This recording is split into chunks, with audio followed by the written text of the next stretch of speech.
Le Seigneur soit avec vous. Et avec votre esprit. Bonne nouvelle de Jésus-Christ selon saint Jean.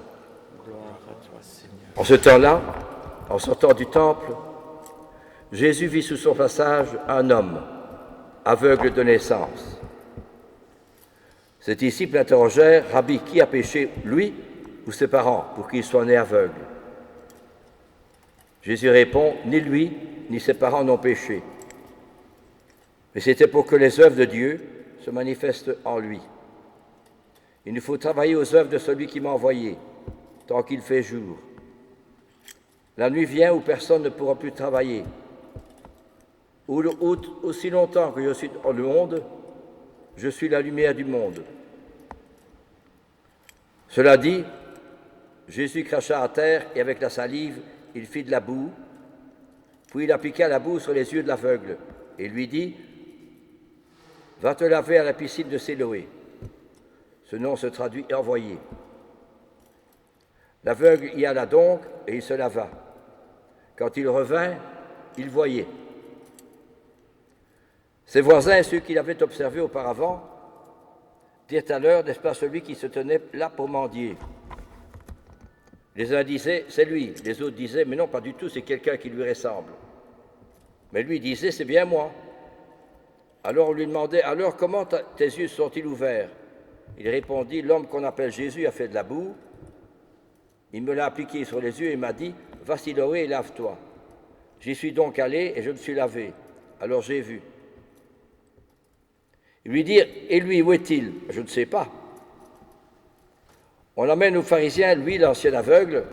Or, c'était justement un jour de sabbat que Jésus avait fait de la boue et lui avait ouvert les yeux. À leur tour, les pharisiens lui demandaient comment il pouvait voir. Il répondit, il m'a mis de la boue sur les yeux, je me suis lavé et je vois. Parmi les pharisiens, certains disaient, cet homme-là n'est pas de Dieu, puisqu'il n'observe pas le repos du sabbat. Mais d'autres disaient, comment un homme pécheur peut-il accomplir des signes pareils? Alors ils étaient divisés. Il s'adresse de nouveau à l'aveugle, et toi, que dis-tu, puisqu'il t'a ouvert les yeux? Il dit, c'est un prophète. Or, les Juifs ne voulaient pas croire que cet homme avait été aveugle, et que maintenant il pouvait voir. C'est pourquoi il convoque ses parents et lui demande, cet homme est bien votre fils? Vous dites qu'il est né aveugle. Comment se fait-il qu'à présent il voit? Alors les parents répondent, nous savons bien que c'est notre fils, qu'il est né aveugle, mais comment il voit maintenant, nous ne savons pas. Et qui lui a ouvert les yeux, nous ne savons pas non plus. Interrogez-le, il est grand assez pour s'expliquer. Ses parents parlaient ainsi parce qu'ils avaient peur des Juifs, parce que les Juifs s'étaient mis d'accord pour exclure de la synagogue tous ceux qui se déclaraient publiquement que Jésus est le Christ. Voilà pourquoi les parents avaient dit, il est grand assez, interrogez-le. Pour la seconde fois, les pharisiens convoquent l'homme qui avait été aveugle et lui disent, rends gloire à Dieu, nous savons que cet homme est un pécheur. Alors il répond, si c'est un pécheur, je n'en sais rien. Mais il y a une chose que je sais, c'est que j'étais aveugle et à présent je vois. Il lui dit, alors comment a-t-il fait pour t'ouvrir les yeux? Et il lui répondit, je vous l'ai déjà dit et vous n'avez pas écouté. Pourquoi est-ce que vous voulez m'entendre une seconde fois? Serait-ce que vous aussi, vous voulez devenir ses disciples? Alors ils se mirent à l'injurier. C'est toi qui es son disciple. Nous, c'est de Moïse que nous sommes les disciples. Nous savons que Dieu a parlé à Moïse, mais celui-là, nous ne savons pas d'où il est. L'homme leur répondit, voilà bien ce qui est étonnant. Vous ne savez pas d'où il est, et pourtant il m'a ouvert les yeux. Dieu, nous le savons, n'exauce pas les pécheurs, mais si quelqu'un l'honore et fait sa volonté, il l'exauce. Jamais encore on n'avait entendu dire que quelqu'un ait ouvert les yeux à un aveugle de naissance. S'il n'était pas Dieu, il ne pourrait rien faire. Alors les pharisiens et docteurs de la loi répliquent, tu es tout entier dans le péché depuis ta naissance, et tu nous fais la leçon. Va-t'en, et il le jette dehors. Jésus apprend qu'il l'avait jeté dehors, il le retrouve, lui dit, crois-tu au Fils de l'homme? Il répond, qui est-il, Seigneur, pour que je croie en lui? Jésus lui dit, tu le vois, c'est lui qui te parle. Il dit, je crois, Seigneur, et il se prosterna devant Jésus. Jésus dit alors, je suis venu en ce monde pour un jugement, que ceux qui ne voient pas puissent voir, et que ceux qui voient deviennent aveugles. Et les pharisiens qui étaient là entendait ces paroles et lui demande, « Serions-nous nous aussi des aveugles ?» Et Jésus leur répond, « Si vous étiez aveugle, vous n'auriez pas de péché. Mais du moment que vous dites, nous voyons, votre péché demeure. » Acclamons la parole de Dieu. Louange à toi, Seigneur Jésus. C'est un très beau passage d'Évangile que l'Église nous fait lire et écouter pour ce 4e dimanche du Carême, l'Évangile de l'aveugle-né. Mais qui est aveugle? Ça peut être moi qui vous parle. Pourquoi? Parce que quand on dit « moi je suis bien, je suis certain de ce que je suis sauvé, moi je fais ceci, je suis très bien ». Mais non, c'est le contraire. Plus je m'approche de Dieu, plus je découvre que moi, qui vous parle, je suis pécheur. Parce qu'il y a une telle grande différence, une seule différence, un fossé très large, très profond entre Dieu et moi. Et je dois chaque jour demander sa lumière, parce que je suis un aveugle. Il y a beaucoup de péchés, d'orgueil, d'égoïsme, de profit, voilà, tout cela. Et plus je m'avance, plus je découvre que je suis pécheur. Rappelons-nous, un jour, dans une paroisse, on entend sonner la cloche. Tout le monde se réveille, mais qu'est-ce qui se passe? Est-ce qu'il y a le feu dans l'église? Et tout le monde se précipite pour voir ce qui se passe. Et le bruit court de bouche à oreille. Monsieur le curé de la paroisse s'en va. Il nous quitte. Mais pour quelle raison? On ne lui a rien fait de mal, il n'y a rien de mauvais qui soit passé, on n'a pas attaqué, non, il n'y a rien. Alors les plus jeunes s'enhardissent, ils se rhabillent, ils vont chercher monsieur le curé qui était déjà parti de loin. Et monsieur, il le trouve finalement, il interroge de questions. Monsieur le curé, pourquoi vous nous quittez? Monsieur le curé ne répond pas. Il y en a un qui parvient à subtiliser son livre de prière, ce qu'on appelle le bréviaire, que le prêtre est obligé de dire chaque jour. Monsieur le curé, j'ai votre bréviaire, vous ne dites pas pourquoi vous nous quittez. Y a-t-il quelqu'un qui vous a fait de la peine? Y a-t-il quelqu'un qui s'est opposé à vous? Alors monsieur le curé dit non, personne. Je vous aime tous. Vous n'avez rien à voir là-dedans. C'est moi. Je dois quitter la paroisse parce que c'est moi qui suis un grand pécheur. Je dois aller m'enfermer dans un monastère pour prier pour mes pauvres péchés. Vous savez qui c'était qui disait ça? Le saint curé d'Ars.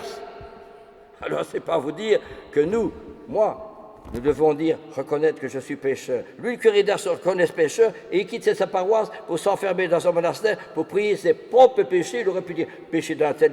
Non, ses propres péchés. Plus on s'approche de Dieu, plus on se découvre pécheur. Alors, bien sûr, ceux qui disent « moi je suis bien, moi je n'ai pas besoin de me confesser, moi je n'ai pas besoin de changer, moi je n'ai pas besoin de ceci, je n'ai pas besoin de ça, je suis bien, hein? Moi, il y a longtemps d'années que je suis ça, ça fait que je ne fais pas de péché, moi, hein? Jamais, non, je ne fais pas du mal, je n'ai jamais attaqué quelqu'un, je n'ai jamais volé, je n'ai jamais menti, non. On ne connaît pas Dieu, vous ne connaissez pas Dieu, vous ne savez pas qui c'est Dieu, tandis que si vous allez vers Dieu, vous êtes ébloui, hein? Comme Saint Paul qui tombe par terre, ébloui par le soleil, vous ne voyez plus devant vous, parce que vous êtes ébloui par le soleil de l'amour du bon Dieu. Alors je dois découvrir, mon Dieu, j'ai encore tant de péchés à reconnaître. C'est pour ça que si vraiment on était chrétien, on devrait courir vers les confessionnaux, comme quand j'avais 15-16 ans.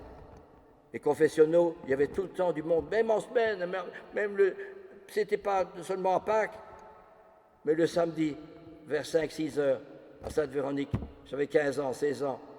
Il y avait du monde au confessionnal. Dans les 3 confessionnaux, monsieur le curé, monsieur le vicaire et l'autre vicaire. Et on se confessait. Et moi, j'étais tout heureux de m'être confessé. Et je courais pour retourner chez mes parents, tout heureux de m'être confessé. J'étais vraiment heureux. Eh bien, c'est cela, n'est-ce pas, qu'on avait vraiment perdu. Si on avait le soleil du bon Dieu, on était ébloui, hein, et on se rend compte que j'ai encore ceci à changer, il y a ça. Sainte Thérèse de Lisieux disait, je m'attends à découvrir de nouvelles imperfections. Je m'attends à découvrir toujours de nouvelles imperfections. C'est formidable, ça. Elle s'intéresse de l'enfant Jésus, voyez-vous. Et c'est ça qui est formidable. C'est que plus on s'approche du bon Dieu, plus on s'aperçoit qu'il y a encore beaucoup de choses à changer. Et c'est cela, dans notre monde aujourd'hui, moi je suis bien, hein, je n'ai pas besoin de changer, je suis quelqu'un de bien, et pourtant, il n'y a jamais eu autant d'obstacles, de scandales financiers, d'erreurs, de ménages abîmés, de violences conjugales, d'avortements, de mensonges, etc. Tout cela, eh bien, on devrait dire, si vraiment on était chrétien, on devrait, les confessionnels, les prêtres, ils n'en pourraient plus de confesser. Et il y avait un afflux de gens qui devraient se confesser à aller trouver le confessionnal. Mais aujourd'hui, les confessionnaux sont devenus obsolètes. C'est dépassé tout ça. Eh bien non, chers frères et sœurs, une paroisse où il n'y a plus de confession, c'est une paroisse qui meurt, hein, parce qu'on ne connaît plus le bon Dieu. Et on devrait être un petit peu comme le curé d'Ars. Pardon pour mes péchés. Je vais m'enfermer dans un monastère pour demander pardon au bon Dieu. Et le cardinal Sarah raconte dans son livre, dans un de ses livres, de beaux livres, mon Dieu. Ce qu'il a écrit, c'est magnifique. C'est un saint prêtre, hein, le cardinal Sarah. Il a souffert. Il était sur la liste par le président, je ne connais plus le nom, président qui est mort, président de son pays. Il était sur la liste pour être tué. Hein. Ah oui, parce que c'était un homme intègre. Et alors finalement, c'est le président qui est mort du cœur. On l'avait conduit aux États-Unis, mais il est mort du cœur. Et le cardinal Sarah a fait un bien énorme, extraordinaire, fantastique. Eh bien, il dit lui-même que, comme évêque, j'allais dans la brousse avec ma Bible, avec une petite table pour célébrer la messe, le pain et le vin, et je restais là 4 jours sans manger pour prier le Seigneur, dans le silence, pour prier le Seigneur, pour demander pardon de mes péchés. Ben, c'est extraordinaire, hein? Un évêque qui dit fait cela, c'est magnifique, c'est un saint, comprenez? Et c'est ça qu'on a oublié. Il nous faut des exemples magnifiques, merveilleux, fantastiques, qui nous désarçonnent. Hein? Oh, c'est pas possible qu'ils fassent ça, c'est pas possible qu'ils vivent comme ça, vous comprenez? Et que moi-même, en voyant cela, je me dis, mais il faut absolument que j'aille me confesser, hein? Comprenez?